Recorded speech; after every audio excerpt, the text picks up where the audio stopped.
Ok. Queria agradecer a presença de todos, sejam muito bem-vindos nesse nosso primeiro encontro do grupo de estudos do IFE Paraná. O IFE é Instituto de Formação e Educação, é um instituto que veio de São Paulo, é de São Paulo, e começa a se expandir por mais cidades do país, e em Curitiba é uma delas, e hoje a gente está começando esse trabalho.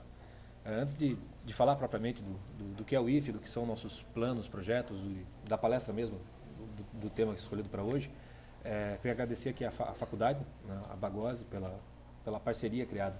Eles não estão só cedendo o espaço para a gente poder ter essas conversas, ter esses encontros, inclusive outros grupos que possam acontecer simultaneamente. Mas, por exemplo, o pessoal que é de faculdade ou que faz pós-graduação e que precisa de comprovação, por exemplo, de horas para currículo, né, para fechar diploma. Então, a faculdade também já se disponibilizou a fornecer certificado de participação de cursos de extensão para quem participar das nossas palestras, dos nossos encontros.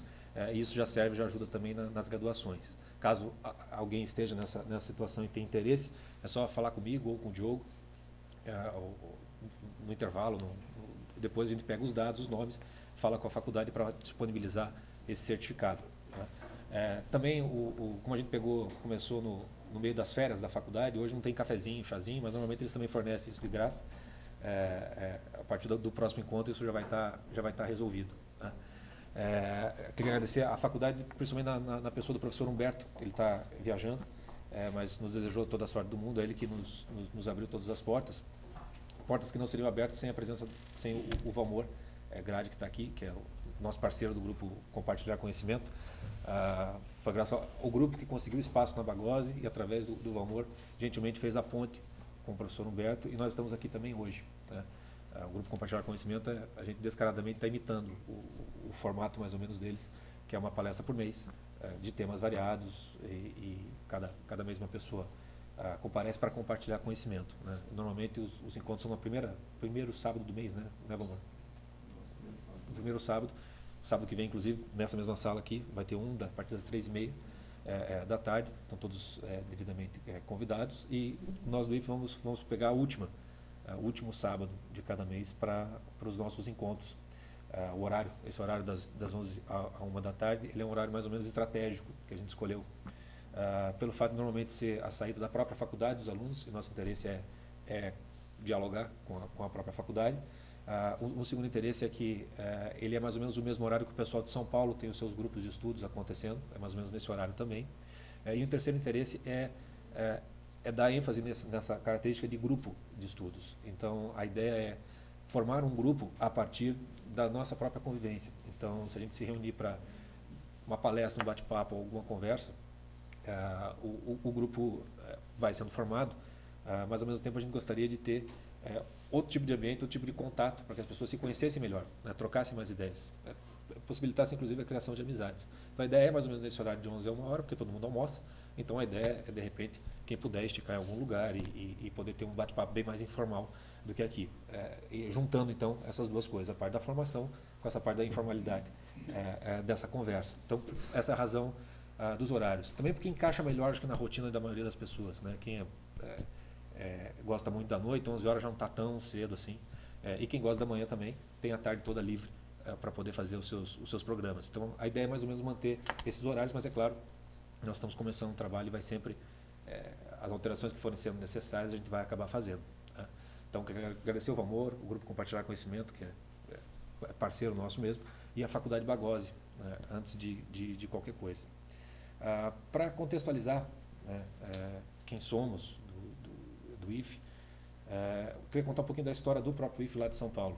Vou só parafrasear aqui algumas coisas que estão no próprio site da instituição, se não me engano é ife.org.br, caso alguém não tenha ainda visto. O IFE ele começou com um grupo de pessoas que se reuniam para estudar a obra de Platão. Também assistiam aulas de antropologia, aulas de metafísica, se reuniam sem qualquer outra finalidade, não se buscavam uma, digamos, formação profissional ou uma colocação no mercado de trabalho, como é a maior parte das finalidades das pessoas que vão buscar algo nas universidades. Eles buscavam preencher certas lacunas da sua própria formação, querer aprender efetivamente alguma coisa, e eles faziam isso à margem, vamos dizer assim, do meio universitário, porque como eles mesmos dizem no site, porque não há no panorama brasileiro nenhuma instituição que assuma a tarefa de educar nos valores básicos do ser humano e na grande cultura clássica ocidental, que no entanto é e sempre foi a espinha dorsal das humanidades. Ao mesmo tempo, sente-se que há uma grande demanda entre estudantes e profissionais por valores apoiados na experiência humana e por um conhecimento humanístico sólido. Então, havia uma constatação de que eles não encontravam o que eles queriam no meio universitário.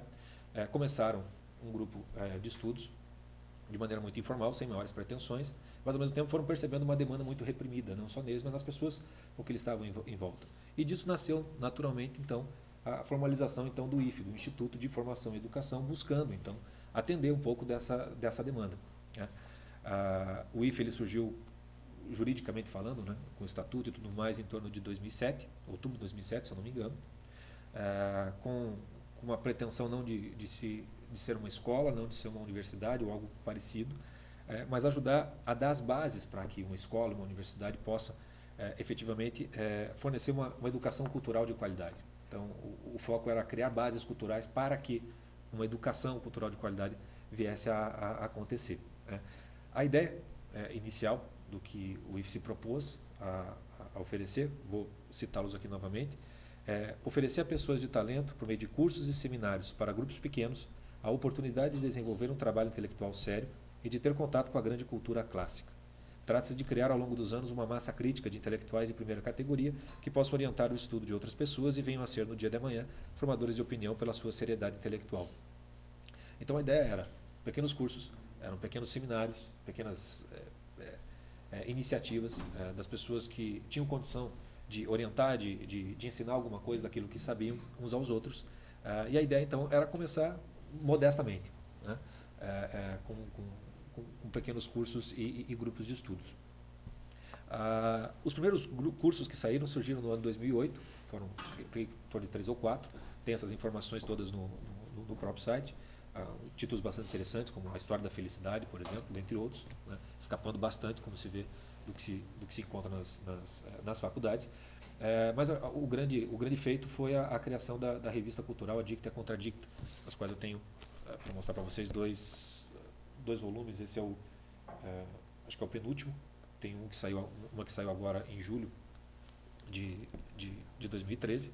Nós vamos sortear essas edições depois no final para o pessoal, por isso que o pessoal está dando o nomezinho aí. A revista ela vingou, vamos dizer assim, né? Conseguiu grandes feitos, né? Talvez o mais significativo deles, se muito não me engano, foi uma entrevista com o Mário Vargas Llosa, na época que ele ganhou o prêmio Nobel, né? Nenhum outro órgão de imprensa conseguiu entrevista com ele e muita gente teve que adquirir essa entrevista da Dicta para colocar nos seus veículos. A própria Veja foi uma que adquiriu essa entrevista da Dicta, né? Conseguiram contatos com vários intelectuais de fora. Tem um aqui, o Anthony Daniels, Theodore Dalrymple, gente que, se você procurar rapidamente no Google, caso nunca tenha ouvido falar, vai perceber que são pessoas bastante influentes. Então a revista, de fato, ela se consolidou muito rapidamente, ela adquiriu uma entrada no meio cultural e intelectual, ela foi muito bem vista pelos os meios de imprensa cultural, gente como o Reinaldo Azevedo, o próprio ex-presidente Fernando Henrique Cardoso, todos elogiando muito a revista. E a revista, de certo modo, foi o IFE de 2008 até 2012, pelo menos, porque a parte de cursos foi arrefecendo, a coisa foi ficando mais pelo meio do caminho, né? Foi só no ano passado, em 2012, que voltou-se a recuperar essa intenção de cursos, seminários, grupos de estudo, né? Isso aconteceu muito, se também não estou contando a história aqui de modo equivocado, em função do Círculo de Estudos Políticos, que era um grupo lá de São Paulo, formado pelo professor, um amigo Marcos Boeira, que já esteve em Curitiba, e por onde ele passa ele monta esses grupos e tenta cobrir aquilo que não dá para cobrir nas salas de aula. Ele dá aula de Direito nas universidades. E desse pequeno círculo, então, os alunos se reuniam e se estudava política, segundo os grandes autores. Aos poucos, as pessoas vão se conhecendo, né? E apareceu lá o Guri, como o próprio Marco chama, o Guilherme Freire, que teve a ideia de começar a gravar aqueles encontros, montar um site, colocar a coisa para rodar. Aquilo foi chamando a atenção. O próprio pessoal do IFE já tinha um contato mais próximo, como o Henrique Elfes, que era o fundador do IFE, já se interessou pela coisa e viu a possibilidade, então, de reaquecer, reviver o IFE, né, a partir ali daquela experiência do Círculo de Estudos. E ele foi então absorvido no IFE. Hoje o Círculo é do IFE. Para quem não conhece, o site é formaçãopolitica.com.br, alguma coisa assim. Tem vários vídeos já de longa data. E disso começou-se então um novo IFE, vamos chamar assim, né? Hoje já se tem lá curso de filosofia básica, curso de história da filosofia, já tem site inclusive disso. Nesse segundo semestre deve aparecer muito mais coisas, novos grupos de estudos a respeito de vários temas diferenciados. Tudo vem acontecendo de uma maneira paulatina, lenta, mas ao mesmo tempo de maneira muito consistente, né? E nesse movimento deles lá em São Paulo, no final do ano passado, o próprio Guilherme, o próprio Henrique, tem viajado pelo país, procurando iniciativas muito similares à do IFE, tentando unificar todas essas forças. Então, eles já foram para Porto Alegre, foram para Campina Grande, foram para Campinas, estão no Rio de Janeiro, ou estavam no Rio de Janeiro na semana passada, e vieram também para Curitiba, no final do ano passado, conversando com várias pessoas que poderiam ter interesse, ou que já participaram de algo parecido, ou que estão participando de algo parecido, ou que querem participar, né? E assim começou o IFE aqui em Curitiba, né? A primeira dificuldade nossa foi o fato de que nós aqui de Curitiba não nos conhecíamos uns aos outros. Havíamos grupos formados e nós tínhamos que primeiro vencer essa curitibanice nossa, de nos aproximarmos e vermos os interesses pessoais para que a coisa pudesse acontecer. Então, nesses 6 meses, basicamente, foram alguns cafés lá na Danúbio, foram algumas pizzas, vários e-mails trocados, tentando formatar a ideia, descobrir o que as pessoas têm interesse, o que não tinham interesse, né?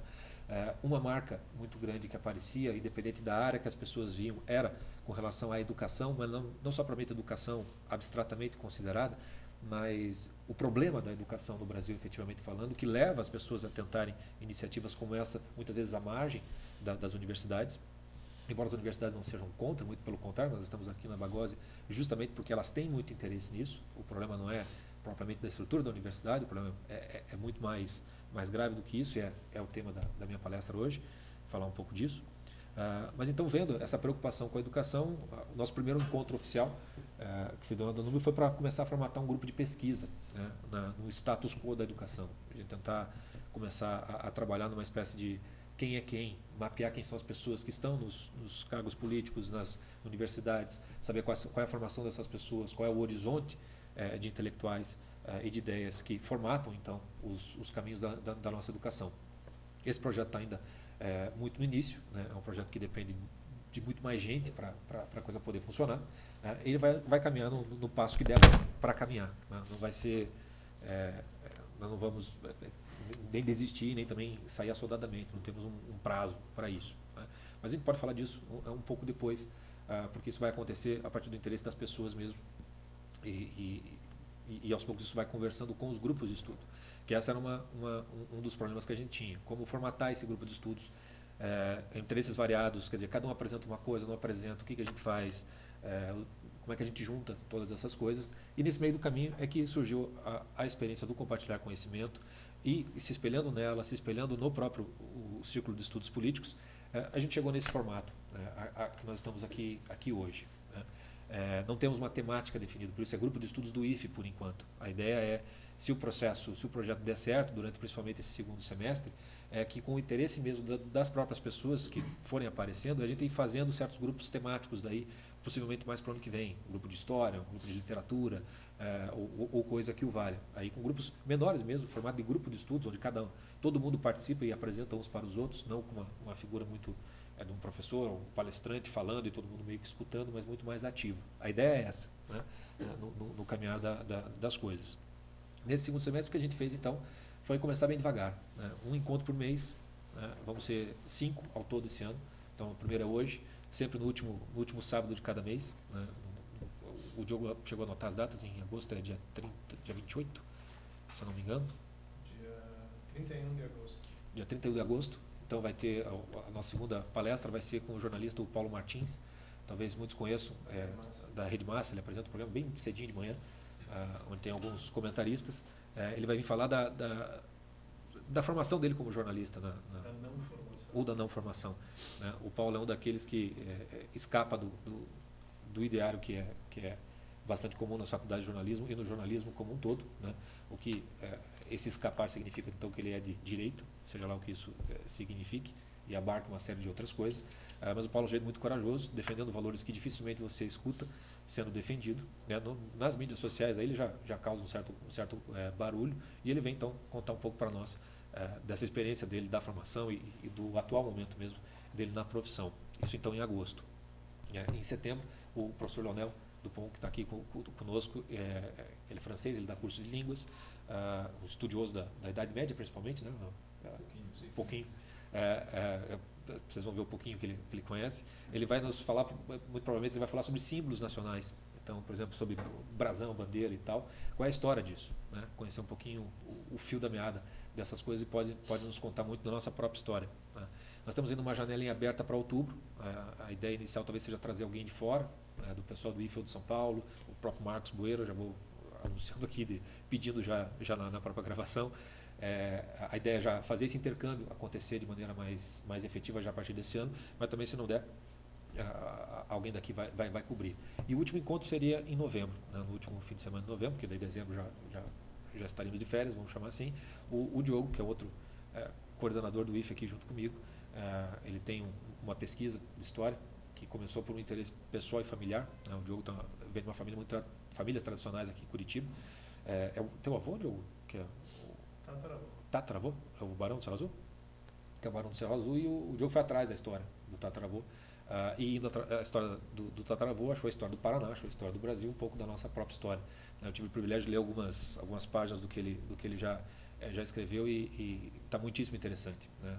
Não costumo usar os critérios, as classificações que a faculdade de História por aí costumam enxergar a nossa própria história. Então esse é o panorama para esse segundo semestre. Né, a princípio, isso nós vamos fazer. Dá para fazer mais do que isso, de acordo com o interesse das pessoas, de acordo com o grupo que vai sendo formado, dos contatos, das conversas que vão acontecendo, sejam pessoalmente, sejam lá no nosso QG, que é na Danúbio, quer dizer, passa lá, sempre tem alguém para tomar um café, alguma coisa que vale, porque é desse interesse que vai sair então os temas que a gente vai querer estudar e preencher a formação. Tudo de uma maneira bastante informal. Porque a gente não vai escapar dos objetivos do IFE lá do começo. Quer dizer, criar bases para que alguma educação possa se dar. Então não estamos preocupados aqui em dar uma formação, uma educação disso ou daquilo, mas criar uma certa base, que é uma base de convivência humana, uma base de troca de conhecimentos, uma base de base cultural comum, que permita, então, né, que um certo processo educacional possa se dar. Porque sem isso, aí fica rambo demais. Entendeu? Você tem que ficar muito por conta, e é muito difícil de conseguir fazer isso por conta própria. Né? Não é fácil. Então essa é a história do IFE, esse é o IFE, né? E essa é a proposta que a gente tem para começar. Né? Acredito que nas próximas semanas aí a gente deve colocar um sitezinho nosso, onde a gente pode colocar os nossos vídeos. Vamos tentar, a entrada é franca, a participação é franca, mas é claro que a gente quer tentar cobrir certos custos, certos gastos, como anúncio, um bannerzinho nas faculdades, porque a gente quer que de fato os universitários, né, participem muito disso. Então a gente vai abrir possibilidades de associação. Né? O próprio IFE, lá em São Paulo, no grupo deles, tem uma associação feita por assinatura da própria Dicta e Contradicta. No site deles, a nossa ideia também é seguir o mesmo rumo por aqui, mas desses detalhes a gente fala mais no finalzinho. Tá? O tema que eu escolhi para hoje, a razão pela qual estou iniciando os trabalhos, é porque alguém tem que começar no fim das contas. Né? E o título que eu dei para essa palestra, quer dizer, Educação como Questão de Saúde Pública, é um título meio datena demais, né? Meio exagerado, mas a ideia não era chocar nem chamar a atenção. Na verdade, me parece ser simplesmente a realidade. E é um pouco dessa realidade que, de alguma maneira, também levou à criação do IFE, que eu queria trabalhar aqui hoje. E o filme que eu pedi para as pessoas assistirem, espero que todo mundo tenha assistido, não só para ilustrar, né, esse dado estado de coisas, mas, de algum modo, nos lembrar o sentimento, o sofrimento que é essa realidade. Né? Porque uma coisa é quando você escuta tantas e tantas vezes que a coisa está feia, que a coisa está feia, que a coisa está feia, que a coisa está feia, já não dói. Né? E às vezes você precisa reavivar, pelo menos em imaginação, o significado desse sofrimento. E essa foi a intenção do filme, para embasar. Essa premissa, então, que está implícita aqui em toda essa minha conversa, na própria criação do IFE, todo esse trabalho, todo esse projeto, que é então um nível de educação muito ruim, né? Isso poderia parecer que é coisa de quem está insatisfeito, né? Na verdade não é bem assim, né? Que a coisa está toda uma maravilha, as coisas estão melhorando, etc, etc. Mas não é uma opinião, né? Isso é um fato não só constatável empiricamente por cada um que estiver na escola, faculdade ou já esteve, como a coisa foi caindo de nível drasticamente, mas como em avaliação estatística, quer dizer, ranking, estudo após estudo, constata que a educação brasileira cai pelas tabelas, né? Eu trouxe só uma pequena informação que você pega no Google mesmo, né? Por exemplo, o último que eu vi é um estudo da Economist Intelligence Unit, uma empresa do grupo britânico The Economist, que edita aquela revista. Eles fizeram um teste com 40 países, né? O Brasil ficou na penúltima colocação, ganhou da Indonésia. O fato de ser 40 países, num universo muito maior desses no mundo, pode mascarar um pouco a coisa, né? Não é tão ruim assim, está entre os 40 melhores, né? Ou então pode parecer que está pior do que, na verdade, não estaria, né? Porque penúltima não, se botar todo mundo não é tão ruim assim, né? Mas se você sair desse e vai para um apanhado maior, como por exemplo da Unesco, pelo menos a última que eu consegui foi de 2011, de 127 países, né? O Brasil ficou na posição 88, né? Quer dizer, não é a penúltima, mas enfim. Uma outra maior ainda foi feita em 2013 pelo Fórum Econômico Mundial, um relatório bastante extenso, disponível em português na internet, lá pela página 320, tem a respeito da educação. O Brasil ficou em 116 de 144 países. Então são verificações diferentes, cada uma tem a sua metodologia, estão verificando uma série de aspectos, mas é sempre a mesma constatação, né? Está sempre lá para trás, né? Embora economicamente o Brasil esteja mais para frente, aquela coisa toda. Essa premissa, então, de que a nossa educação ela é de má qualidade, comprovada e falada, etc, etc, etc, não é algo que aconteceu da noite para o dia, não é algo recente, não é coisa nem de 10, nem de 20 anos atrás. Ela já vem de muito, muito mais longa data, tá? Ela tem pelo menos constatável a nível assim, nacional, que todo mundo está vendo que a coisa está ficando feia, desde pelo menos a década de 70. Tá? A coisa já estava a ponto de ser falada em jornais, né? E aqui é o que me interessa, quer dizer, não estou procurando vozes dissonantes, mas aquilo que é, de certo modo, do senso comum. Eu trouxe aqui um livrinho que sempre que eu estou falando eu estou citando, porque ele ajuda muito a visualizar isso. O escritor brasileiro Osman Lins, ele tem um livro chamado Do Ideal e da Glória, Problemas Inculturais Brasileiros. Na verdade é um apanhado, vou colocar aqui na câmerazinha para o pessoal que for ver na gravação. Ele é um apanhado de artigos de jornais, principalmente da década de 70. Osman Lins era um grande escritor, uma obra, pelo menos a Valovara, é um grande romance. Ele era professor de letras também, na Universidade de Marília. E ele está falando do ensino em geral, e em especial um artigo fez muito barulho, na época foi em 1976, um artigo chamado, deixa eu pegar o título aqui, Reflexões sobre um quadro negro. O que ele vinha percebendo lá em 76 era que o nível dos alunos que chegavam do que hoje a gente entende por ensino médio era cada vez pior. Ele via que as pessoas tinham dificuldades e falhas básicas cada vez maiores. E ele resolveu fazer uma pesquisa entre os alunos dele. Uma pesquisa muito simples. Ele pedia para as pessoas citarem 5 autores, área de letras, né? 5 autores do romantismo, 5 autores brasileiros da década não sei quanto. E as respostas foram dignas daquelas que o Jô Soares lê do Enem no programa dele. E o Osman Lins teve um choque com aquilo. Ele não,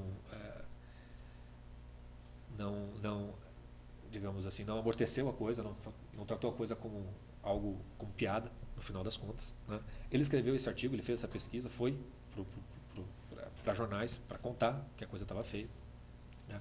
E esse artigo fez muito barulho, quer dizer, ele foi objeto de editorial de jornais, o Jornal do Brasil fez um editorial baseado nessa constatação que ele estava fazendo. Várias faculdades começavam seus anos letivos falando do artigo do Osman Lins naquele período. Ou seja, era uma realidade que estava à luz de todo mundo e, de certo modo, o Osman foi um dos que jogou à luz. E aquilo todo mundo reconheceu que a situação estava complicando cada vez mais, tá? E, portanto, isso não era uma visão dele, era algo que transcendia infinitamente mais do que qualquer outra coisa, tá?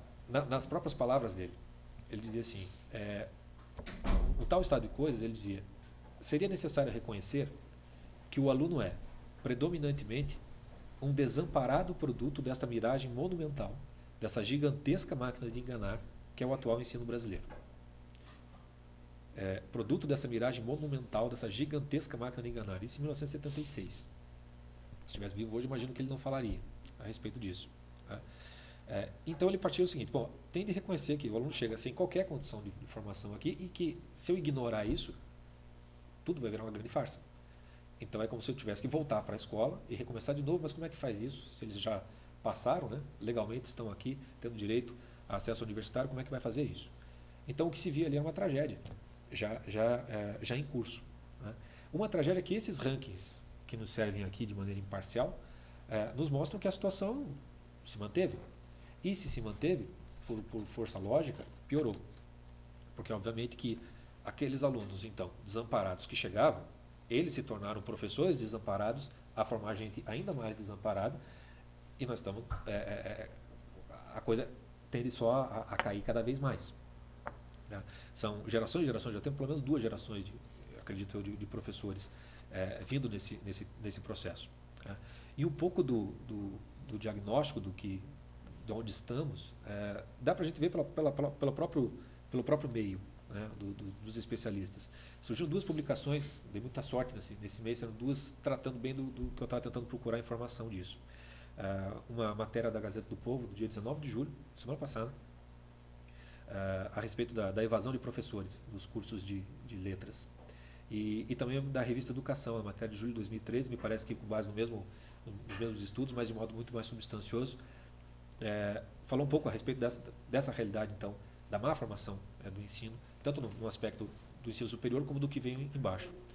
Na revista Educação de julho, nessa revista Educação, um termo muito usado pelos professores iniciantes, pessoal que sai da faculdade ou que vai fazer o estágio, principalmente na rede pública, né, que é onde a coisa é muito mais complicada.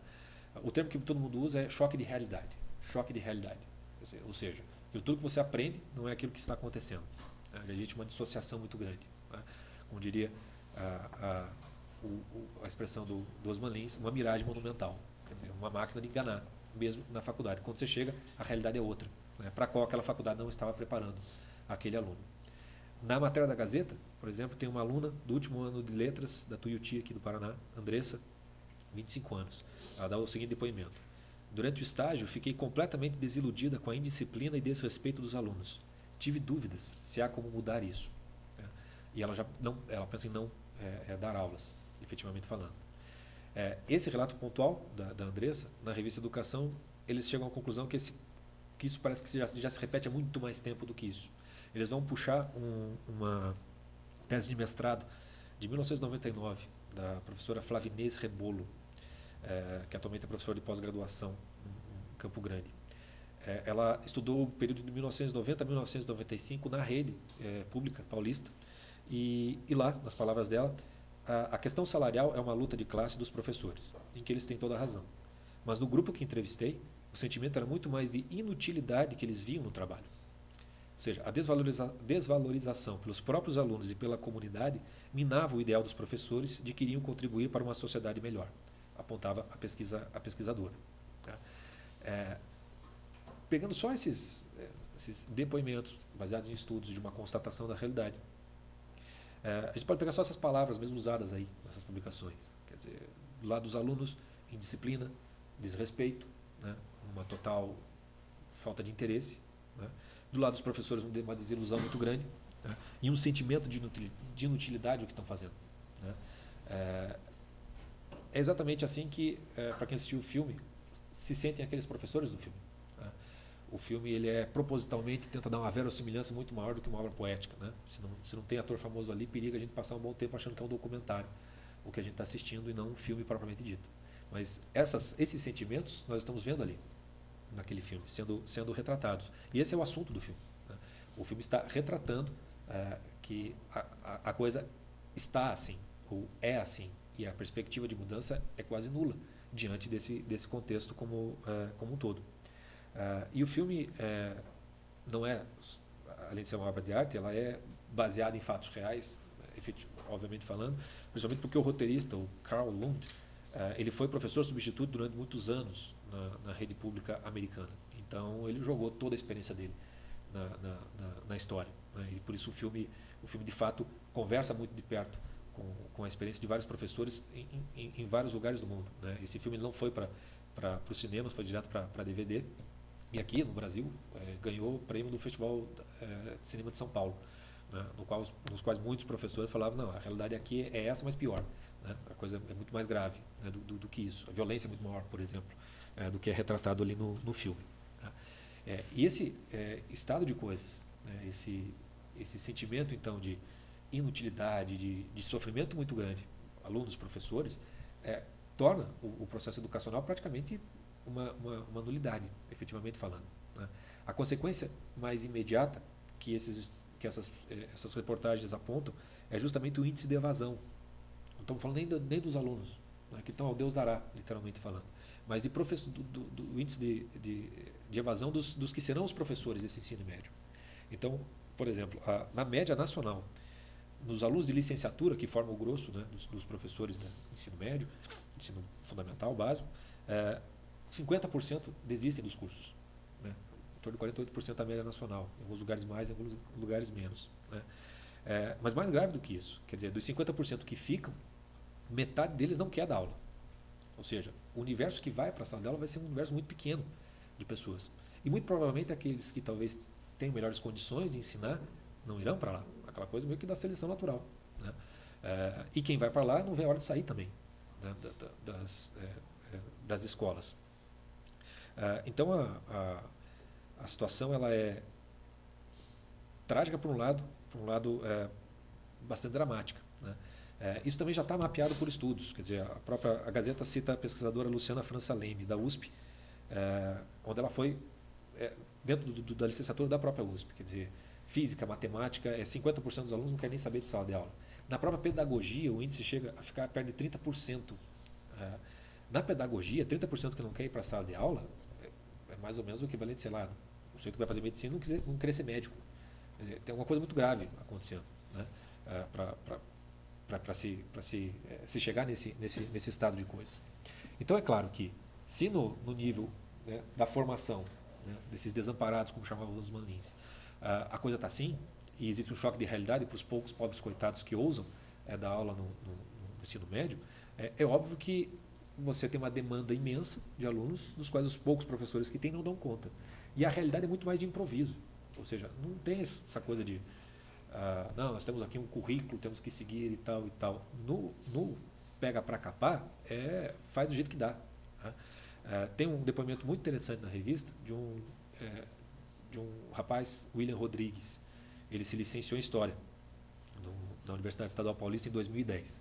E entre o último semestre da graduação e o início de 2012, ele foi professor temporário, substituto, tal como no filme, na rede de ensino de São Paulo, né?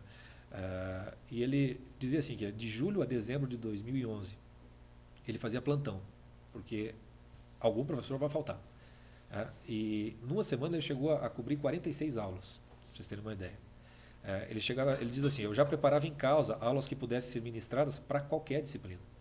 Muitas vezes eu dei aula de matemática, física e inglês. E os alunos sabiam que eu era professor de história e que eu estava lá tapando o buraco. Eles tinham total consciência disso. Então essa é a realidade do ensino, né?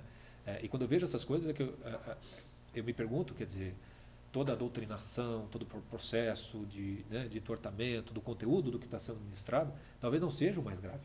Porque nem isso se consegue fazer, de certa maneira, né? Se faz o possível na medida do possível e, quando há interesse de alguém aprender alguma coisa. Então o cenário é de fato muito desolador, né, do que a gente está vendo. O William, por exemplo, no início de 2012, passou no concurso para professor efetivo da rede pública paulista. Mas ele diz, preferiu desistir da carreira e não assumiu o cargo, né, por conta disso. Depois ele até diz que ele sente saudades dessa época, que ele gosta de ser professor, que ele queria ser, mas que não tem condição. E é muito provável que isso aconteça com os melhores e com os mais vocacionados, né? As salas de aulas acabam ficando entregues, literalmente falando, né? O mesmo destino acabou acontecendo com os Manlins lá em 76. Né? Para vocês terem uma ideia do que aconteceu quando ele soltou o artigo dele, ele mesmo diz na nota de rodapé do livro, que eu vou ler para vocês aqui porque é muito interessante. Quando publiquei esse artigo, lecionava literatura brasileira na Faculdade de Filosofia, Ciências e Letras de Marília, instituição oficial, e aguardava que fosse deferido o meu pedido de interrupção do contrato. Tencionava refletir, durante alguns meses, longe do dia a dia escolar, sobre a realidade do nosso ensino, principalmente na área de letras, para depois continuar ou não no magistério. Quer dizer, ele tinha que parar para entender o que estava se passando, para ver o que fazer. Diz ele, o pedido, embora não representasse nenhum ônus para a escola, pois os meus vencimentos nada desprezíveis, ele era professor titular, em regime de tempo integral, os meus vencimentos seriam suspensos. Só que acabou, depois de várias idas e vindas, por receber parecer contrário do Conselho Superior, que considerava irrelevantes os meus motivos, verberando, além do mais, contra o fato de eu haver divulgado na imprensa o resultado da pesquisa realizada na faculdade, cujo nome naquela oportunidade eu procurar omitir. E de trazer, foi acusado, de trazer à discussão pública, violando, segundo eles, não sei que princípios éticos, um assunto que, afirmavam, só deveria ser debatido intramuros, em reunião de departamento. Para aqueles mestres universitários, o que eu comentava não era a decadência do ensino brasileiro, e sim um problema interno, restrito, sendo impossível, ao que verifiquei, convencê-los do contrário. Imediatamente, tomando a decisão que eu vinha ainda tentando adiar, oficiei ao diretor, informando que não renovaria o meu contrato, a expirar 2 ou 3 meses depois, e abandonei, espero que em definitivo, não só a escola, como o ensino superior.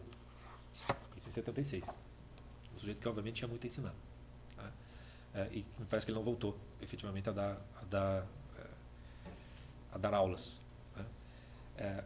E bom, num estado de coisas desses, que solução dá para pensar para tentar resolver isso numa sala de aula? A gente vê, o que a gente vê sempre, jornal e revista, é sempre um problema de salarial, é um plano de carreira, né, um problema de estrutura física, material, sempre vai para isso. Né?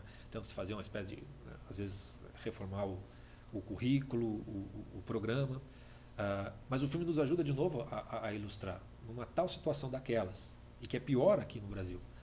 Se o professor ganhar 50 mil por mês, que diferença isso faria para aqueles alunos? Como é que os alunos iam se interessar? O professor ia chegar bem mais motivado, com 50 mil ele ia aprender aquilo que ele nunca aprendeu, de repente, porque entrou dinheiro. Como é que ia lidar com o desamparo de uma formação de base que ele nunca obteve, ele mesmo, e não vai ter condição de passar para alguém? Então, o buraco, quer dizer, das soluções que nos são dadas, elas são literalmente inúteis. Podem resolver, é claro que quanto melhor receber o professor, melhor, quanto melhor a estrutura física, melhor, mas o problema que a gente está lidando é muito mais grave. Né? E ele não se resolve com esses aportes, por assim dizer. O próprio Osman Lins, nesse magistral artigo, no qual eu vou transcrever ele e vou colocar no nosso site para rodar e o pessoal depois ler com mais calma. Ele um parágrafozinho que eu picotei um pouco para deixar a coisa mais clara. Ele dizia o seguinte, que reconhecer tudo isso, né, mas reconhecer com intensidade, tem seu preço, um preço alto. Alguns, isoladamente, poderiam estar dispostos a pagá-lo. Que dizer, porém, de todo o setor profissional? Uma mudança efetiva e substancial nesse quadro não poderia vir apenas de alguns indivíduos, logo absorvidos e neutralizados. Teria de fundar-se numa tomada de consciência coletiva, num movimento amplo e corajoso, onde houvesse lugar para mais de um ato de renúncia. Então, o que o Osman está dizendo é o seguinte, é preciso reconhecer com intensidade isso. Quer dizer, não é só aquela coisa de você ler e saber que tá ruim, a coisa está ruim e tal. Não, reconhecer com intensidade, é reconhecer a dor que é isso, efetivamente falando. Né?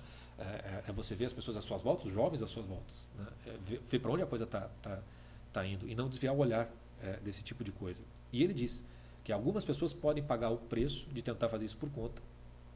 O que ele está dizendo é que dentro de um sistema vai ser absorvido e neutralizado, de fato me parece que é assim, e que a coisa só se resolveria num negócio meio coletivo, meio súbito, quer dizer, também é algo muito difícil de acontecer. Né? Mas basicamente o que ele está dizendo é preciso renúncia para que alguma coisa possa acontecer. Me parece que esse parágrafo do Osman está muito simbolizado no drama do protagonista do filme, no Henri Barthès, no professor substituto. Porque a ideia do filme, quer dizer, o detachment do título, né, no Brasil foi traduzido por o substituto, que não é a tradução, obviamente, do detachment. O detachment ficaria ali entre desapego e indiferença, seriam os dois termos que dariam conta da noção da palavra. E no filme ele é colocado na figura do professor, do Henri, como tentativa de suportar esse estado de coisas para tentar fazer alguma coisa em relação a isso, né? Isso fica muito claro na frasezinha do caminho do comecinho, né, do filme, né? Quer dizer, eu nunca me senti tão profundamente ao mesmo tempo desapegado de mim mesmo e presente no mundo. Quer dizer, havia uma divisão dentro dele, né? Ele renunciava a si mesmo de alguma maneira. Ele tentava não sofrer, não doer, né? Aquela cena inicial dele na sala de aula, quando vem o rapaz, joga a mala dele na parede, né? Ele diz, está vendo, aquela mala não tem sentimento nenhum como eu, né? Eu estou vazio aqui. Quer dizer, ele estava tentando não sofrer de maneira alguma para ver se alguma ajuda ele conseguia fazer, porque se deixar sofrer ele não aguenta, né? Essa realidade eu vou sair fora daqui, né? Então é possível compreender que esse desapego, essa indiferença, ela é quase que inevitável se você quiser sobreviver no meio desse, se você quiser suportar, né, alguma coisa.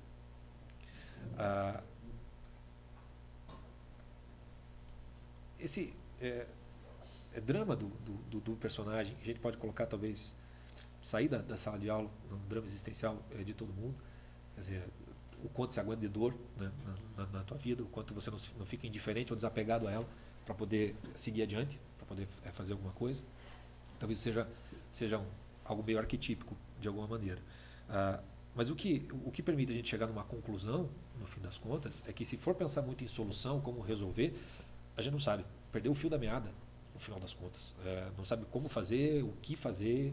A situação ela é bastante grave. O fato do filme ser americano, não brasileiro, e a gente parecer que se aplica para nós, mostra que isso transcende fronteiras, que isso não é um problema do sistema educacional brasileiro, é um problema, de certo modo, cultural, é um problema civilizacional, é muito mais profundo, é algo que vem sendo derrubado, principalmente a partir da década de 60 do século XX, fica muito claro isso. Eu trouxe um outro livro também para citar, e sempre dentro dessa ideia de que não é gente à margem que está falando isso, mas é gente do próprio mainstream, né, sendo falado pela mídia, pela cultura, pelas universidades. Tem um livro muito famoso do Alan Bloom, que se chama O Declínio da Cultura Ocidental, da crise da universidade à crise da sociedade. Eu só trouxe esse como exemplar, mas tem milhares de livros de gente melhor até que o Alan Bloom para falar disso, mas me interessa o Alan Bloom porque o livro lançado em 1987, ficou mais de 10 semanas na lista dos mais vendidos do New York Times Book Review. Quer dizer, não é pouca coisa para um livro que não é de ficção, nem bobagem, entretenimento, como qualquer outra coisa. E a ideia do Bloom é justamente isso, quer dizer, tal como Osman Lins, ele está vendo uma decadência, né? Só na contracapa. Na decadência do ensino nas universidades, o professor Alan Bloom encontra as razões da crise política e social do Ocidente. Com esse argumento polêmico e instigante, o autor propõe recuperar a tradição do humanismo, da filosofia e da literatura dentro da escola superior a partir de uma análise ampla e convincente das correntes, mitos e fenômenos vitais que marcaram esse século, tais como a geração dos anos 60, a era do rock, o apelo sexual, o egocentrismo, niilismo, criatividade, educação liberal, decomposição do ensino, declínio das ciências humanas, etc, etc, etc. É um livro muito interessante, muito bem escrito, né? Alan Bloom era um grande amigo do escritor Saul Bellow. Saul Bellow escreveu uma magnífica obra chamada Ravenstein, no qual Ravenstein é o próprio Alan Bloom. O Saul Bellow conta um pouco dos últimos tempos da vida do Alan Bloom. Se não me engano, ele sofria de AIDS e estava num processo de definhamento no final da vida. Um livro muito maravilhoso de se ver. Mostra-se muito também dessa questão do sofrimento de uma vida vendo uma decadência, né, cultural em torno. Então, a ideia sai do educacional, vai para o cultural, para o civilizacional, atinge a todo mundo, sem exceção, efetivamente falando. E se a gente for levar muito a ferro e fogo, com intensidade, né, o olhar para essa realidade, a gente vê que aquela cena apocalíptica do final do filme, né, o professor lá lendo, o Edgar Allan Poe, estão ali os alunos e de repente está tudo virado, né, tudo inútil, no final das contas, não é uma forçação de barra, né. De algum modo, aquela cena é muito mais real do que tudo mais que estava sendo feito naquela escola antes. Quer dizer, a impressão que fica é que tudo acaba sendo engodo, mentira, teatro, fingimento, efetivamente falando, por melhores que fossem as boas intenções e por mais que se aproveitasse muita coisa do que fosse ensinado, obviamente falando, mas já não se forma ninguém nas escolas, já não se sai pessoas efetivamente falando, sai mão de obra, sai cidadão, sai manifestante, sai tudo um pouco, né, mas pessoa mesmo já não sai mais. Então aquela cena apocalíptica, ela é perfeita para simbolizar essa realidade educacional atual, né? E é por isso que eu não vejo como exagero dizer que a educação ela não é mais um problema de educação, ela é um problema de saúde pública e saúde mental, das pessoas verdadeiramente falando. Basta você olhar para aqueles jovens do filme, né? Não precisa nem olhar para a menina que se mata ao final dele, mas todos os outros, o embrutecimento daquelas pessoas, a falta de empatia. Quer dizer, você vê, o mais fácil sair psicopata com aquele menino do gato do que qualquer outra coisa num contexto desse. Tá? Você vê que as pessoas estão cada vez mais indiferentes, e a indiferença não é como uma tentativa de autodefesa, já é literalmente um estado do ser mesmo. Tá? As pessoas estão cada vez piores, né? E esse é o salário desse estado de coisas da educação. Um profundo desamparo mesmo. Né? Essa expressão do humanismo é muito feliz. Né? O pessoal sai da faculdade profundamente desamparado, sem perspectiva, vazio, né? Refém do tédio, né? Melancolia, depressão, muito fraco, muito pusilânime, né? Sem nenhum tipo de fibra, entrega todo tipo de vício, prazer, basicamente é isso. Né? E quando a coisa meio que estoura, no imenso grito de dor coletivo, por exemplo, a gente vê recentemente essas manifestações que teve por aí. Quer dizer, cada um bota no cartaz, eu quero meu todinho, qualquer coisa assim, e sai pela rua pedindo qualquer coisa, no final das contas. Porque a única coisa que eles estão dizendo é assim, está doendo muito. Né? Eu não sei o que tem que fazer, como resolver, mas é isso que eu estou sentindo nesse exato momento. As pessoas não têm mais linguagem para dizer o que se passa com elas, efetivamente falando. E é por isso que eu digo que é uma questão de saúde pública, porque me parece que essa parte básica da educação, e que é por legítimo direito da educação, ela acaba sendo ocupada, consultórios de psiquiatra, de psicólogo, você vai ter terapia de todo nome surgindo cada semana, você vai ter religiões, entre aspas, né, seita de todo tipo também saindo, uma em cada esquina, você vai ter o mercado de autoajuda, né, extremamente rentável, tá? Você vai ter o próprio mercado de trabalho, né, principalmente no meio empresarial, que lida com a realidade e precisa resolver problemas reais, ele tenta preencher isso de alguma maneira. Você tem um fenômeno muito, no Brasil começa a ficar bem mais popular agora, do tal do mentoria, coaching, counseling, os nomes estrangeiros para tentar, digamos assim, ajudar as pessoas naquilo que elas não conseguem mais se ajudar, não conseguem mais ter um projeto de vida, de futuro, efetivamente falando. Você vai ter, escapando para isso, você vai ter um fenômeno que começou na França, na filosofia clínica, né? Um jeito diferente de dizer que se trata de uma outra maneira de fazer terapias. Ou seja, essa parte que se trata do autoconhecimento, de você conhecer a você mesmo, né? De você formar o seu imaginário, né? Como o próprio professor do filme fala, essa parte toda foi para a parte de saúde mesmo, né? Virou coisa de psicólogo, coisa de psiquiatra, virou coisa de autoajuda, né? Virou coisa de terapia mesmo, e não na educação. Né? Na educação se pressupõe que nós estamos aqui sentados, eu estou passando um certo conteúdo, vocês estão absorvendo e vocês fazem o que vocês quiserem com isso. Né? Não sai de formar pessoas efetivamente falando. Né? E esse é um dos maiores erros do sistema de ensino tal como ele é dado. Quer dizer, as pessoas não está quem quer, literalmente falando. Né? Você é obrigado a participar de tudo isso. Né? E o que acaba acontecendo é assim, é uma realidade que não dá para ignorar e, ao mesmo tempo, é dela que a gente tem que partir. Né? Tem uma frase famosa do Ortega Gasset: eu sou eu e minhas circunstâncias, se não as salvo, não salvo a mim mesmo. As nossas circunstâncias são essas. Se não salvarmos essas circunstâncias, não vamos salvar ninguém, nem a nós mesmos. Né? Como é que faz para salvar? Então, quer dizer, não dá para ignorar. Né? O que eu estou falando aqui é como educação, mas é algo que está sendo voltado muito mais para consultório, psicológico, terapia, etc, etc, etc. Tá? Tem que se partir dessa realidade, daquilo que dá para fazer com ela, que é simplesmente dizê-la. É assim que o personagem, o Henry no filme, é assim que ele conquista aqueles meninos. Você vê que no final ali, você vê claramente que eles não queriam que ele fosse embora. Ele fez alguma diferença apesar de tudo aquilo. Né? E como? Por onde que ele fez aquilo? Justamente porque ele não escamoteou a realidade que aqueles meninos estavam vivendo e ele mesmo estava vivendo. Todas as cenas em que aparece ele falando em sala de aula, ele está falando o que está pegando. Né? Ele não está apegado ao currículo, como pediu a diretora para ele. Né? Você vê que ele está saindo do currículo para fazer o que ele está fazendo ali. Né? Ele começa dando voz para aqueles meninos. Né? Com a desculpa de querer saber como é que estava o inglês, ele pede para eles escreverem o necrológio deles. Né? Vocês morreram, alguém está escrevendo para vocês no dia do funeral para falar quem são vocês. Quer dizer, tentando fazer com que eles entrem em conexão com eles mesmos, o que eles querem da vida deles, efetivamente falando. Né? Depois, naquela cena preferida de muita gente do filme, cena do duplo pensar, lá do Double Think, onde ele vai mostrando o quanto nós estamos, você vai absorvendo tudo, né? E você começa a pensar em coisas que são literalmente falsas, né? Em verdadeiras mentiras. Então ele pede, é preciso você construir o seu imaginário, é preciso você dominar a linguagem, poder dizer essas coisas para não cair nesses engodos, para procurar uma espécie de salvaguarda dentro de você, na sua consciência. Tá? Você vê que o exemplo disso mesmo que ele está falando aparece naquela cena final, onde ele está lendo Edgar Allan Poe, e ele começa lendo Edgar Allan Poe, não para ler Edgar Allan Poe, mas ele pergunta para as pessoas: quem aqui não sente um peso quando chega nessa escola? Ele mesmo levanta, primeiro levantar o braço, todo mundo levanta, e aí ele vai para o Edgar Allan Poe: ó, o Edgar está falando disso que nós estamos vivendo, não de uma historinha, de alguma outra coisa. Então ele parte dessa realidade, ele não faz outra coisa, efetivamente falando, né?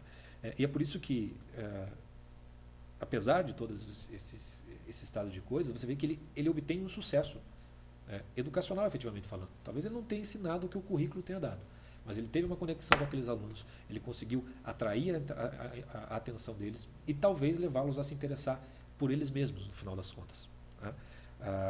A saída, portanto, para um estado de coisas desse, primeiro de tudo, é a própria verdade. Quer dizer, você dizer a verdade, a realidade do que está se passando nessas escolas. Senão a coisa não tem saída, né? Posso dar um exemplo pessoal meu, que para mim foi um dos aprendizados mais interessantes que eu tive. Nesse primeiro semestre, fui convidado para dar uma palestra no Colégio Nossa Senhora do Rosário, aqui em Curitiba. Colégio particular, relativamente pequeno em comparação com outros. Um pessoal, socialmente falando, de muito melhor condição do que aqueles que aparecem no filme. Não tem aquela indiferença, não é a realidade daquela escola. Uma escola muito boa, vamos dizer assim, em comparação com aquilo. Eu fui participar de uma semana lá, que eles estavam tendo várias palestras, era sobre livro. Eu fui falar sobre educação da imaginação, que é um curso que eu dei no Instituto Olavo de Carvalho. E quando eu ia falar mais ou menos 40 minutos, né? E eu já sabia, né, mais ou menos, que, bom, se eu ficar aqui querendo dar aula, não vai rolar, né? Então eu tinha planejado falar 5, 10 minutos a respeito do que era imaginação, propriamente dita e tal, e depois partir diretamente para uma experiência minha, pessoal, né, da época deles, inclusive, né, que é onde eu acho que a imaginação começa a ser exigida a sério pela primeira vez. Quer dizer, você vai escolher quem você quer ser, no final das contas, né, engenheiro, médico, etc. e tal. E foi muito curioso, porque a palestra foi fora do contexto da sala de aula e, obviamente, não valia nota, né, não ia para o boletim. Então a menina já entrou totalmente relax, né? Tô nem aí, não vou prestar atenção, porque para quê, né? Alguns já pela farra, a conversa, né, acontecendo o tempo todo. Eu comecei a falar, alguns, né, a meninada sempre dá uns 5 minutos de colher de chá, né, prestando atenção para ver quem é esse sujeito que está ali falando.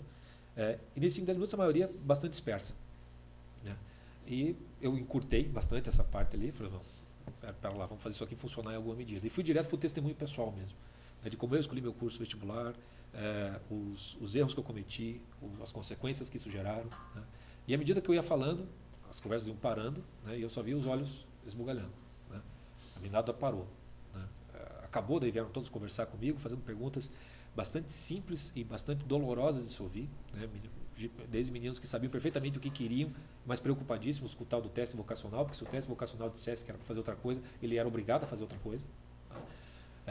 Desde gente que não tinha a menor ideia do que fazer, e de repente escutar alguém falando que talvez não seja uma boa ideia você escolher nesse momento, vinha aliviado escutar aquilo. Os próprios professores, depois, eu estava conversando na sala dos professores, vinha um de literatura, ele veio mostrar: tô aqui, já leu isso aqui e tal, tô lendo por causa do vestibular. E você vê ali uma certa tristeza no sujeito, quer dizer, ele não está dando o livro que ele quer dar, né, mas porque o vestibular está pedindo, né? E eu me lembro de ter saído daquilo, o pessoal gostou bastante da palestra e tudo mais, mas eu saí dali literalmente percebendo que aconteceria o que o Osmanin disse. Se eu fosse ser o professor de literatura daqueles meninos, eu seria absorvido e neutralizado dentro daquele teatro que é a escola, onde eles têm que buscar a nota pelo boletim, etc, etc. Quer dizer, para fazer alguma coisa, essa nota tem que estar meio que à margem, meio que fora daquilo.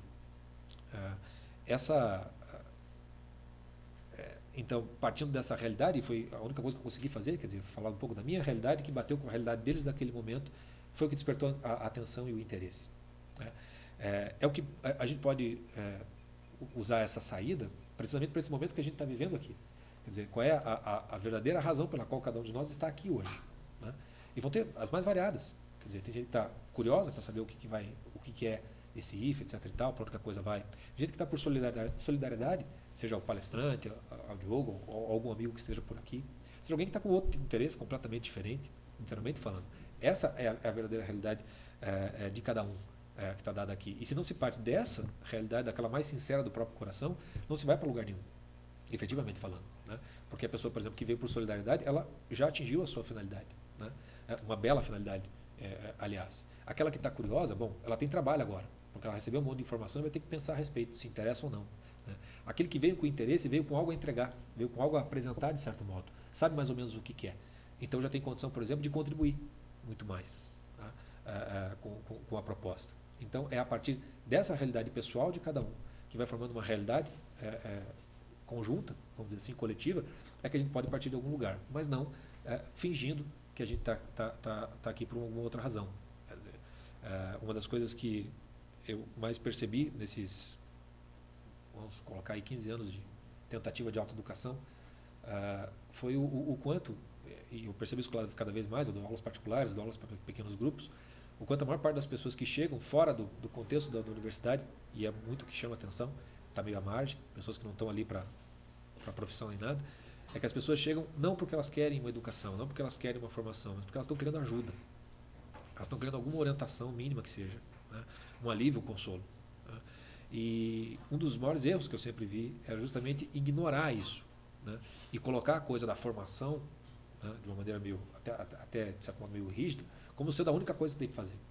Então, normalmente, essas pessoas que vinham procurar ajuda, elas acabavam não desistindo, mas participavam, mas não participavam efetivamente da coisa, de modo ativo. O que acabava acontecendo, essas pessoas ficavam pelo meio do caminho porque faltava vontade, a pessoa não quer mesmo, né, tá de sacanagem e tal, quando não era isso de maneira alguma, né? A pessoa queria, mas ela queria ajuda, ela queria saber por que cargas d'água, que eu vou precisar, sei lá, estudar gramática, estudar retórica, no que isso ajuda o meu sofrimento nesse exato momento. Essa é a realidade mais imediata, do que você está buscando, que tipo de ajuda você está querendo, é que é fundamental. E muita gente procura algo de formação, educação, de pessoas que estão de certo modo à margem, que padeceram de muito dessas coisas. Existe essa ilusão de que a formação por si só, a leitura do trigo, do quadrinho, vai te levar a resolver os problemas da sua vida. Não vai. Tá? Só vai se você começar a cavar onde você está efetivamente falando, salvar as suas circunstâncias, aceitar, admitir que a realidade não está boa, né? Que tem um monte de problema aqui e em que medida, sendo sincero mesmo, o que vai me adiantar estudar retórica para resolver um problema de desorientação vital, né? A retórica vai ajudar, mas você tem que começar sabendo que você não sabe exatamente o que ela vai te dar. E essa realidade, ela nem sempre é fácil, ela nem sempre é gostosa, né? Muitas vezes ela é dura, doída, e a gente quer sair correndo dela, efetivamente falando. E por isso que eu acho que antes de se perguntar qual é a solução, como que eu vou buscar a solução, você tem que achar uma resposta anterior a essa, que é como eu suporto esse estado de dúvida, esse estado de sentimento de inutilidade por todas essas coisas, para tentar arriscar alguma coisa, com educação, com formação, com o que quer que seja, né? E aí, me parece que o filme é muito bom para nos mostrar isso. Quer dizer, só tem uma coisa que faz você suportar uma verdade meio sem saída, né? De uma falência, um apocalipse, literalmente falando. A única coisa que resolve é a caridade. No grande hino, a caridade de São Paulo, na primeira carta aos Coríntios, explicitamente ele diz lá, né? A caridade, ela tudo desculpa, tudo crê, tudo espera, tudo suporta, né? E ela não se alegra com a injustiça de um dado estado de coisas, mas ela rejubila na verdade. A caridade jamais passará. Então, quando você tem a caridade, você suporta esse estado de coisas, né? Dá até para se rejubilar de alguma maneira, tá? Porque a caridade tem a condição de fazer com que essa verdade seja suportável e você possa fazer alguma coisa a partir dela, né? É um exemplo, literalmente, do que o Henri faz no filme. Quer dizer, o que faz o Henri ter sucesso com aqueles alunos não é porque ele fala da realidade, mas porque ele tem a atitude da caridade, né? A caridade é a entrega aos outros, é o amor ao próximo. Então ele sofre com ele mesmo para tentar ajudar os outros, busca aquela indiferença para não sofrer tanto, mas no final das contas ele tenta ajudar os outros. Ele é um bom homem naquele filme, né? Você vê o exemplo mais nítido, é obviamente com a menina, que ele leva para casa, com a prostituta, tudo que ele faz com ela, mas também nos pequenos gestos, quando aquele professor está na grade, né, achando que ninguém está olhando para ele, o Henri vai lá, para e está tudo bem aí, e o cara, você está me ouvindo? Puxa, que alívio, né? Às vezes é um pequeno gesto, já pode fazer toda a diferença, né?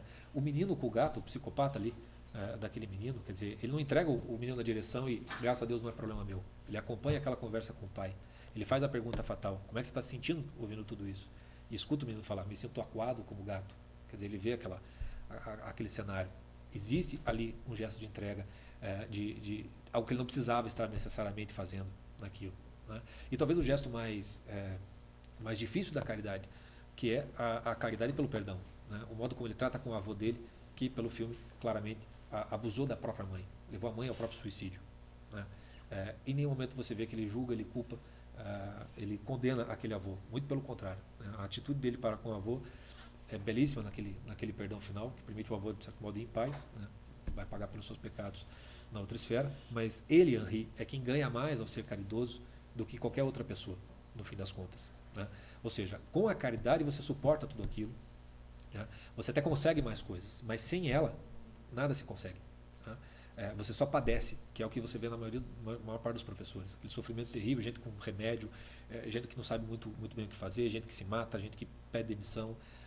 Essa é a realidade, ela é insuportável, literalmente falando. A única saída é aquela que o Henri procura. O problema é que ele recua disso, né? E é o recuo da caridade que faz com que ele sofra muito mais do que aquele estado de coisas, né? Aquela sensação de esvaziamento, aquela sensação de que está tudo pesado demais, de que estamos fracassando, de que não dá para fazer, tá? É culpa dele, mais do que aquele estado de coisas. Porque naquela prostituta que ele ajuda, a caridade dele para com ela estava lhe dando uma filha. Com a professora ali que se interessou por ele, que ele sai para jantar num dia, ele estava ali ganhando uma namorada, literalmente falando, né? E é interessante porque o filme é todo cheio de desenhos, né, em alguns momentos. E nessa cena em que ele vai antes de jantar com a professora, aparece uma cena de um muro sendo construído.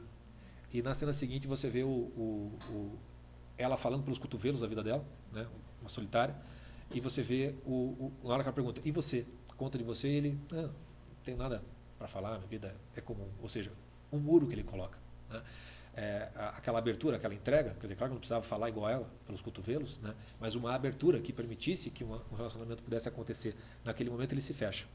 No instante que ele chega em casa, e que a menina tinha feito o jantar para ele, é que ele já anuncia para ela que, olha, em algum momento você vai ter que sair daqui.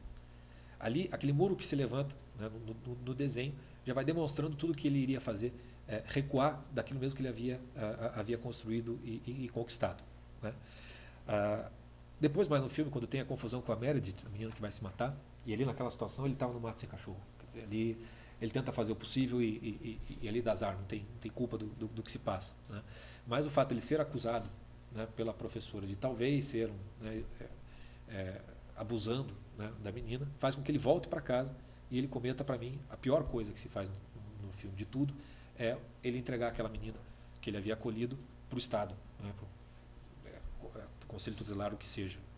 Quer dizer, segundos antes também, né, do pessoal do Estado chegar, aparece a cena do muro inteiro sendo desmontando, se arrebentando. Quer dizer, não simbolizando que ele havia se aberto novamente, mas que ele tinha literalmente feito a sua casa em ruínas, né? E é justamente essa a imagem do Castelo de Usher, né, do livro do Edgar Allan Poe que ele cita, que ele lê no final. Quer dizer, o coração, né, o naufrágio do próprio coração, uma casa inteira de ruínas. De certo modo, que ele mesmo construiu, ruínas que ele mesmo construiu, né? Não é culpa da sociedade, não é culpa do sistema de ensino, não é culpa da indiferença de todo mundo, é uma culpa, de certo modo, dele mesmo, porque ele foi atrás pela própria caridade e recuou dela, né? Tem uma música da trilha sonora, coloquei ontem, um pessoal que é amigo no Facebook deve ter visto, que tem um versozinho que diz, nunca aprendi a contar minhas bênçãos, né? Ao invés disso eu escolhi habitar nos meus desastres. É exatamente isso que o Henry faz no filme, né? A caridade que ele faz dá para ele muito mais do que ele imaginava, né? Dava a possibilidade de uma nova família, dava uma possibilidade, por exemplo, também a falta da caridade, né? É até uma certa sacanagem chamar um cara que faz tudo o que ele fez de faltar a caridade, mas essa é a verdade, temos que admitir a realidade. Quer dizer, por que ele era professor substituto e não titular? Quer dizer, quando aqueles alunos começam a perguntar, mas por que você não fica? Quer dizer, ele fez a diferença, imagina a diferença que ele não poderia fazer durante um ano com aqueles alunos, ou talvez mais, mas ele recua também daquilo. Ele é um professor substituto por falta de caridade, né? Porque aí dói menos. Dá para fazer alguma coisa, mas não vou ficar aqui vendo o barco afundar integralmente. Era desse recuo, de tudo isso que fazia com que ele se sentisse vazio, né? Você vê, o filme começa com ele dizendo, tiram todas essas pessoas daqui, eu não quero ninguém aqui para falar, quer dizer, eu não quero contato com ninguém, de algum modo. Quer dizer, o começo do filme, de algum modo, é o que se passou depois de tudo que aconteceu nele. Então ali nós temos o Henri que não quer mais contato com as pessoas. Tira todo mundo, eu só vou falar aqui da minha dor, né? O que a gente tem ali é um sujeito vaidoso, no fim das contas, né? O sofrimento do Henri é uma vaidade pessoal, literalmente falando, né? Porque ele queria talvez mais, porque ele não consegue, claro, tem aquele passado dele a assombrá-lo, quer dizer, na hora que ele entrega aquela menina para o Estado é porque ele tem receio de vão me acusar de fazer o que meu avô fez com a minha mãe. Então é perfeitamente humano, né? Não é condenável isso, mas a realidade é o que tem que ser dita se a gente quer sair de um estado desses. E no Henri o caso era esse. Ele era um sujeito caridoso, ele era um bom homem, mas ele recua daquilo. E ao recuar daquilo, ele constrói, ele faz em ruínas o próprio castelo, no final das contas, né? E você vê que a cena para mim mais impressionante do filme é justamente quando estão pegando essa menina e levando ela embora. As coisas que ela dizia para ele, né? Ela dizia, você é bom, você é gentil, né? Eu não preciso de mais nada, você é a família que eu nunca tive, né? Eu te amo, né?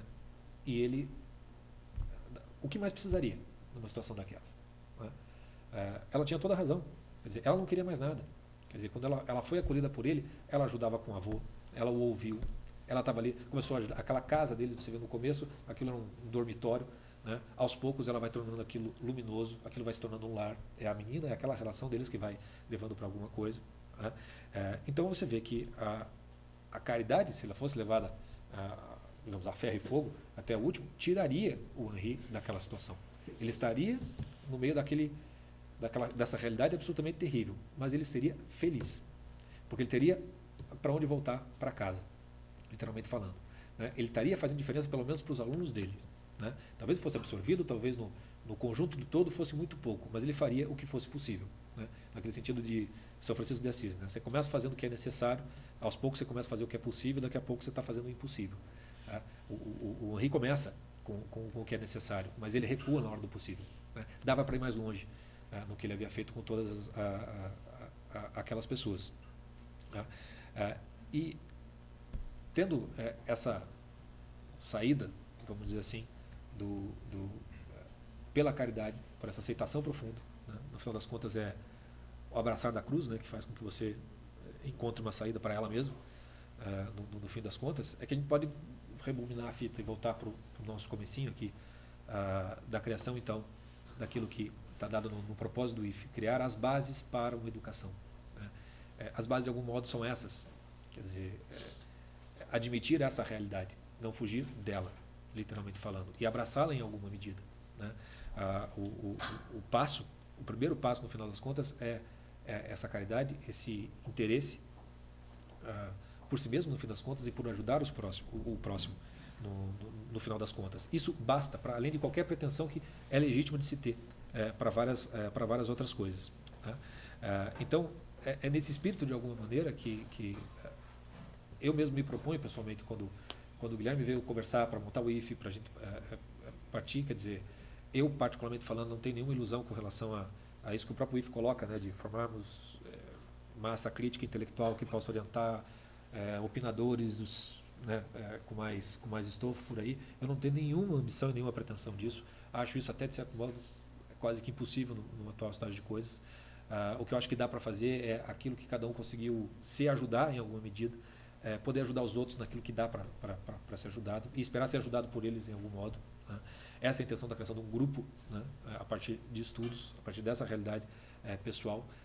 Eu não falei muito de mim, talvez todos me conheçam, alguns talvez já me conhecem por causa do Instituto Olavo de Carvalho, são alunos do professor Olavo de Carvalho, né, como eu também sou.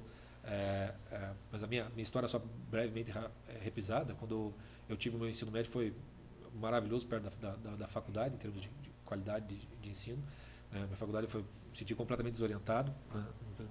Não é isso que eu quero, mas também não sabia o que queria, né? Foi no último ano que eu encontrei com uma obra do professor Olavo que dava um diagnóstico das coisas, que era o imbecil coletivo, e a partir dali eu comecei um processo de autoeducação, né?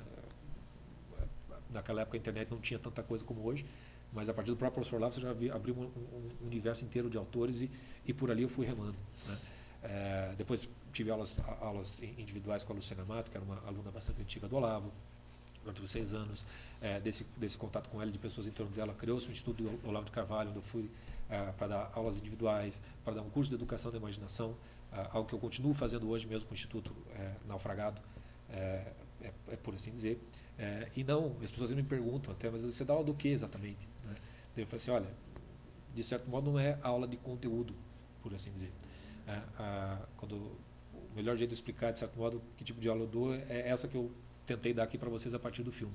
Quer dizer, a imaginação ela é uma faculdade que ela, digamos assim, as percepções que nós vamos tendo elas são todas mais ou menos soltas, a imaginação ela pega o todo de uma unidade. Por isso que uma obra de arte, como um filme, por exemplo, ela tem vários aspectos, mas é a tua imaginação que capta a forma desse todo como tal.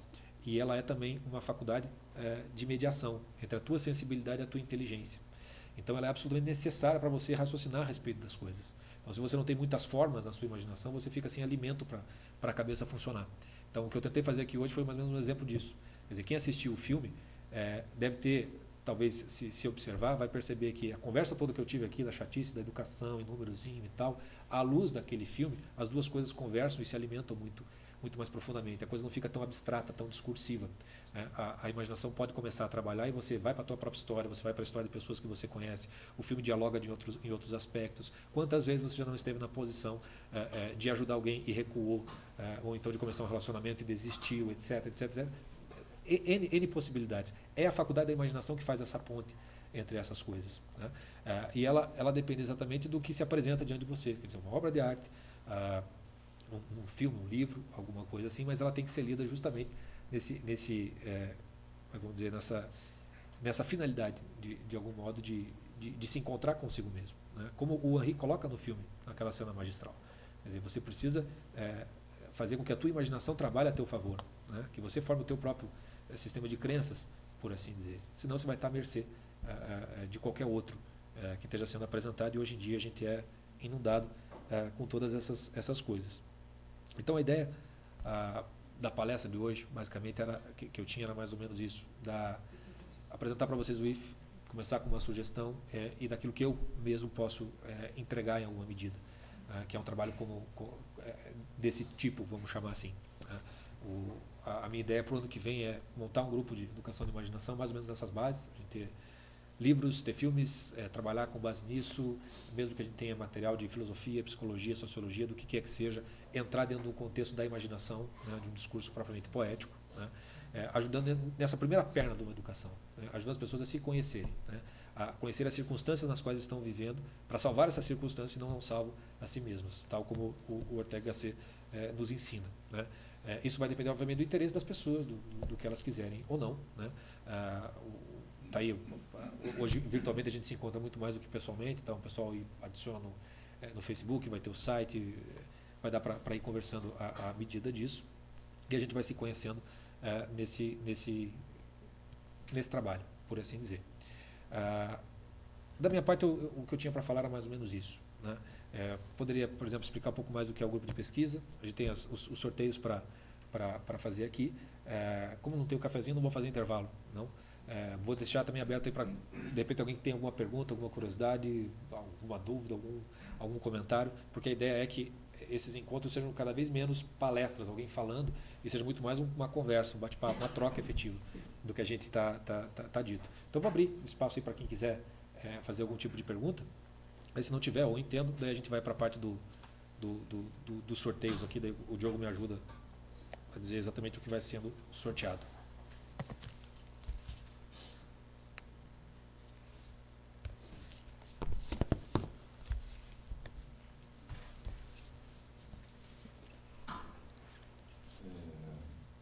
Claro, claro. Aproveitar, Fernando.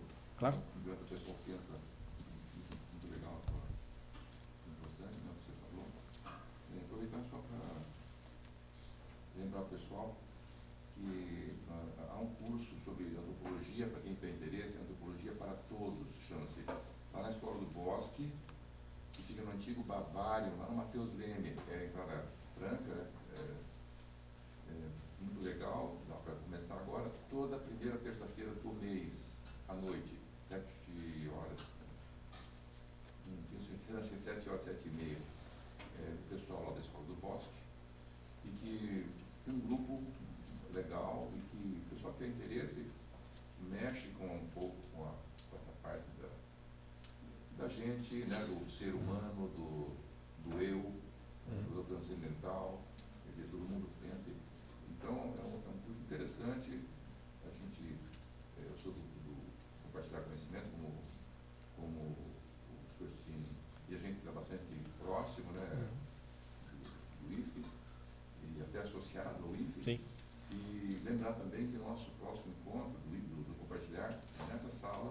sempre aqui. No primeiro sábado do mês, o próximo vai ser sobre um problema bastante associado ao que você falou hoje, né? Que é o método fônico de alfabetização. Alfabetização e método fônico. E isso tem muito a ver, para quem tiver interesse, talvez até entender um pouco o porquê as pessoas não se desenvolvem, né, na educação. Quer dizer, tem muito a ver com o tipo de método que recebeu lá na sua formação primeira na escola. Isso é que uma fonoaudióloga que nós convidamos, né, gentilmente vai falar para a gente também, é o que a gente tem feito. Não era isso que eu queria passar para o pessoal. Quem quiser, procure pelo Facebook, compartilhar conhecimento, pede para ser adicionado, que está tudo bem. Está em casa. Vou deixar gravado só aqui, não sei se o áudio captou. O Vamor fez 2 convites, o pessoal que seja de Curitiba, que vai assistir na gravação. Toda primeira terça-feira do mês, na Escola do Bosque, lá no Antigo Bavário, no São Lourenço, tem um curso de antropologia com entrada franca, para quem quiser ir. Embora o curso já tenha começado, dá para ir sem problema nenhum. Toda primeira terça-feira do mês. Ele também fez o convite para o próximo sábado, aqui nessa mesma sala, no Bagose, do Grupo Compartilhar Conhecimento, onde vai ser tratado o tema sobre alfabetização e o método fônico, que tem tudo a ver mesmo com o que a gente falou, porque se trata dessas bases, que, se não recuperadas de algum modo, não recupera nada além, no final das contas. Do Grupo Compartilhar Conhecimento. E do Grupo Compartilhar Conhecimento, caso alguém não conheça, é só procurar ali no Facebook, Compartilhar Conhecimento, que você vai achar o grupo, pede para ser adicionado, que já é adicionado imediatamente, já tem bastante gente lá, com bastante material, coisa muito bacana para ser falada. Elis? Sábado à tarde, das 3h30 às 5h30 aqui. Na terça às 7? Na terça, acho que 7 às 9. Não tenho certeza. Os horários.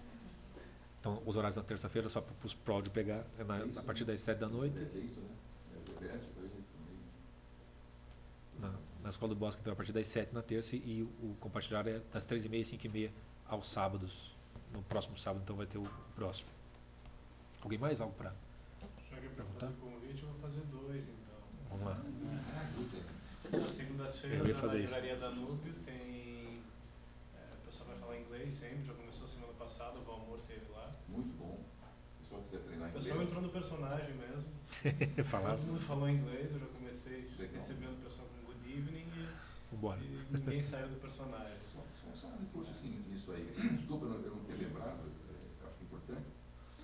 Mas aqui, por exemplo, para o europeu, é muito mais fácil você aprender inglês, apesar de não ser a língua oficial deles, né, de cada país, porque lá eles têm oportunidade de usar o inglês.